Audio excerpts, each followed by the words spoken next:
Você tem um paciente que perdeu a dimensão vertical. Tá.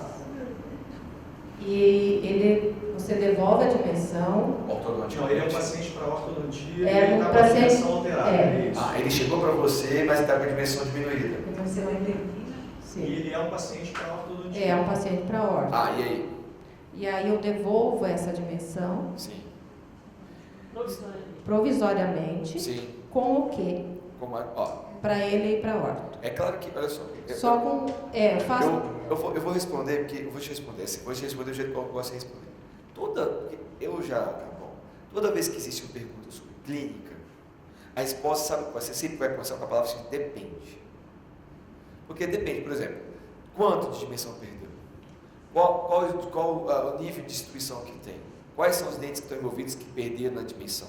Então, assim, quando a pergunta, assim, de forma genérica, vamos dizer assim, é ideal você tentar devolver inicialmente o tamanho dos dentes, quando possível, porque às vezes também não dá, você vai devolver o tamanho do molar, em algumas situações vai ficar assim. Então, não sei, depende. Tem casos que o Gus mostrou que eu tenho no consultório de pacientes que têm perdas, não tem perda de dimensão, mas tem os molares destruídos. Então, tem que intruir os molares para ganhar espaço, para depois reabilitar. Então, assim, o que eu posso te dizer, em relação, de forma genérica, avalie o seguinte: dá para fazer a ortodontia do jeito que está destruído? Não. Por exemplo, o canino está um quarto, um terço só. Você nem consegue saber onde é que a ponta do canino. Como é que você vai fazer o X do dente? Como é que você vai... Dá para colocar reconstruir o canino em resina, por enquanto? Dá. Não dá porque está em topo. Então, não dá, velho. Ah, não dá, então vamos aumentar a dimensão. Vamos usar um open bite. Sabe assim, eu acho que a variedade clínica, ela vai depender muito do caso, em sentido que, muito da destruição. Mas, no geral, se for possível reconstruir, reconstrói. Se não for possível reconstruir, tenta criar as condições para reconstruir. A gente usa aqueles open bites que você coloca nos resina lá atrás, abre a mordida. Legal, que chama de levante. Pode ser no meio do caminho também.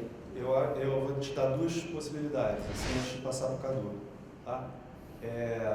Um paciente como aquele ontem que eu mostrei, tinha todos os de pré-molares, ele não tinha, ele só tinha de pré-molar para frente, em cima e embaixo, perdeu a contenção posterior, ele era um topo, provavelmente, quando tinha os dentes, e projetou que a mandíbula acomoda, perdeu a contenção posterior, vai para frente e para baixo. Então ele parecia ser mais classe 3 do que ele era.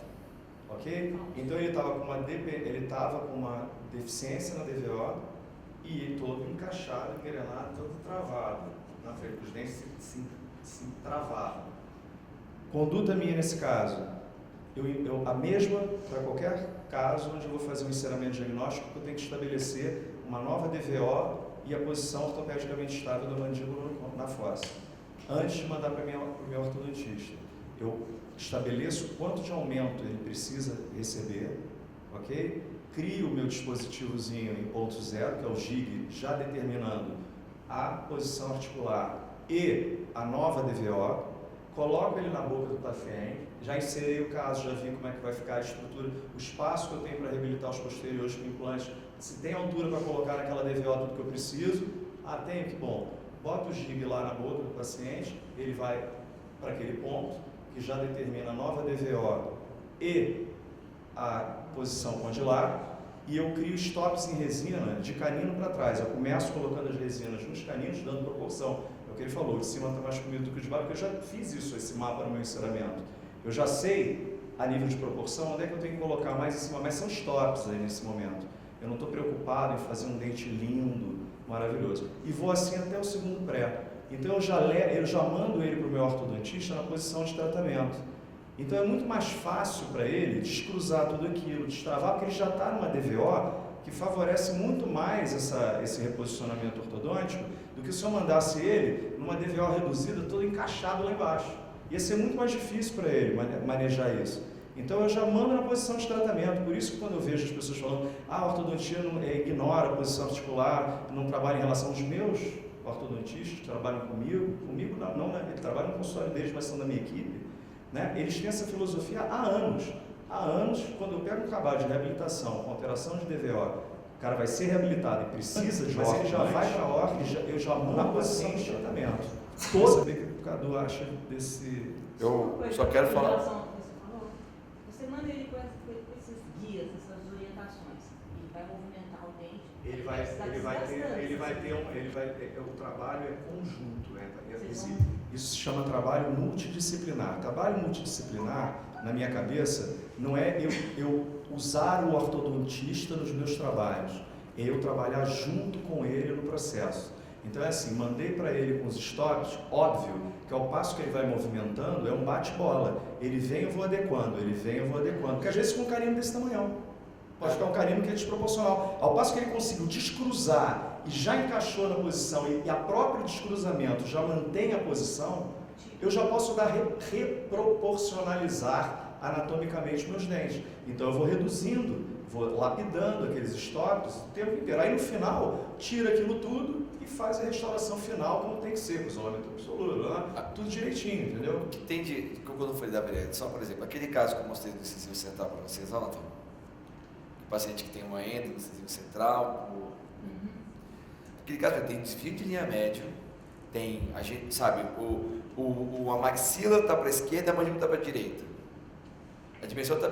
Cara, tem situações que tem que parar, fazer um levante. Quando você faz, vou falar depois se foi, você faz. Quando a gente faz um levante, às vezes, eu estou imaginando assim, eu estou imaginando um caso que é possível fazer isso. Eu estou imaginando um caso que não é possível fazer isso, não porque, às vezes não é acréscimo, às vezes é reposicionamento. Não, às vezes é decréscimo também. Às vezes é decréscimo, então, entendeu? Então assim, em caso de acréscimo, o caso chega com a alteração da DVO, mas porque os dentes estão menores, desgastaram, cerrou tudo. Aí, beleza, ok. Vamos imaginar agora um caso, por exemplo, que o cara não tem problema no tamanho dos dentes. Não tem problema, às vezes está tudo certo, só que está tudo torto. Está tudo disfuncional, está tudo ortodonticamente fora. Então não dá, você não vai colocar em IPFM, não tem como trabalhar em IPFM. Entendeu? Aí por isso que eu te respondi. Depende muito, por exemplo. Então, nesse tipo de situação clínica, mesmo que tenha perda de dimensão, aí entra uma coisa da ortodontia que faz já há muitos anos, que aumenta a DVO a mais do que devia, na verdade, aumenta aleatoriamente, porque ele quer que não tenha toque, desocluir, né, no sentido de não ter toque, fica meio que solto, gira, aí entra na PFM. Aí entra, só que a gente faz isso, chegou na hora de tirar os stops, opa, vamos montar o articulador. Tem uma situação também onde você tem um decréscimo sutil, mais sutil da DVO, que naquela DVO que ele tem naquele momento, ele consegue realinhar e depois na reabilitação oral, quando você for aí sim induzir e criar a posição de tratamento, partindo do alinhamento que ele fez para reabilitar, só estou partindo do princípio que não é boca rígida, tá? Não é uma ortodontia em paciente com boca rígida, é paciente que vai reabilitar mutilado, a boca toda. Né?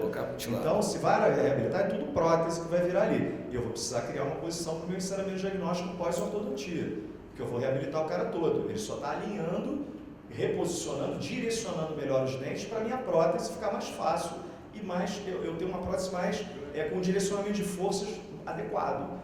Então, é um caso. Então, é o que ele falou, existem várias possibilidades. Uma, que eu preciso levar já o paciente a essa posição, que está realmente muito desfavorável para a ortodontia pegar daquele ponto. Outros, que ele está desalinhado e não tem alteração da DVO, mesmo estando bagunçado, mas não tem tanta variação assim depois de reabilitado daquela DVO que ele tem ali. Ele tem um problema de maloclusão, mas não tem um problema de perda de dimensão. Você pode ter isso, então você alinha tudo ali e só reposiciona. Você só vai trabalhar o plano horizontal, o vertical já é aquele ali, entendeu? Então tem essa possibilidade também. E tem a possibilidade do paciente que tenha mais e você vai ter que reduzir um pouco para facilitar a orto também. Às vezes uma mordida aberta é que o cara não quer fazer cirurgia ortognática, só toca segundo molar. Mesmo ele com intrusão, ele talvez não consiga, às vezes com uma meloplastia lá atrás, de 1 milímetro, eu desço 3 na frente, eu já deixo uma situação de fechamento mais favorável para ele, que foi aquele caso que eu mostrei. Então, assim, cada caso tem que ser analisado. Agora, para isso, existe a equipe. Eu monto o caso, esse de mordida aberta, eu montei, virei para a orto e falei assim, olha só, eu consigo, nesse paciente que tem uma cúspide deste tamanho, deve ter uns 3 milímetros de esmalte lá e só toca ali atrás, se eu reduzir 1,5 milímetro, eu já te entrego um paciente para fechamento anterior numa posição muito mais favorável. O que você acha? Eu acho que eu ainda consigo, antes de você ajustar, jogar essa cúspide para dentro da fossa, porque ela está mal posicionada, ela está batendo na vertente lá atrás. Então você vai ter mais desgaste de esmalte. Se eu jogar ele um pouquinho, fizer uma expansãozinha e jogar ele no centro, e você fizer a redução, aí você vai conseguir, com esse ajuste, fazer menos ajuste e descer mais na frente. Entendeu o que é um trabalho em equipe? Um brainstorming que a gente chama de cada um joga a sua especialidade ali na mesa, as possibilidades da sua especialidade na mesa. É assim que a gente tem que trabalhar. Entendeu? Eu não sei trabalhar diferente. Meu trabalho, todo o resultado final de trabalho meu e dele, com certeza, é um trabalho da equipe, não é trabalho individual.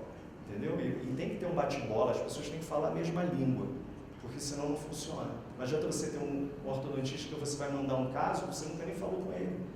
Você nem sabe qual é a filosofia de tratamento que ele aplica. Não dá para trabalhar E assim. preferência pôr ele para fazer o curso, porque aí... Deixa eu falar, só nós dois. Olha, Não, já falei pra caramba hoje aqui já. Na verdade, eu concordo, cara, é impressionante isso. Tem a forma de trabalho idêntica. Inclusive no começo, eu coloquei aqui um diagrama do diagnóstico, muitos fotografaram, que era exatamente isso, intercalar o momento de atuação da orto com, aí tinha lá, implantes, dentística, DTM, para depois ir para a reabilitação. E é exatamente isso. Há a possibilidade, quem vai determinar o estreiamento diagnóstico, há a possibilidade de fazer antes da orto? Não dá para fazer. Então, na verdade, a gente estaria chovendo uma olhada aqui. É a mesma coisa, a gente faz da mesma forma. E, óbvio, que não é a intenção, aquilo que eu falei no começo, não é a intenção da gente ficar jogando a batata quente para o outro. O ideal é que trabalhe em conjunto, trabalhe em equipe, para que o benefício seja de todos. Do paciente em receber o resultado final ótimo, com uma ótima possibilidade de longo prazo. Você trabalhar numa condição ideal, que você ficar colando bracket em cima de gengiva horrível e colar numa posição que na hora que o paciente fechar vai ficar quebrando, também é pior ainda. Então, se o reabilitador consegue aumentar essa dimensão, mesmo que seja provisório, num stop, num batente, de uma forma que você descruze a mordida ou melhore as condições de reabilitação, por que não? É a mesma coisa que você ter um paciente que está com dente que está difícil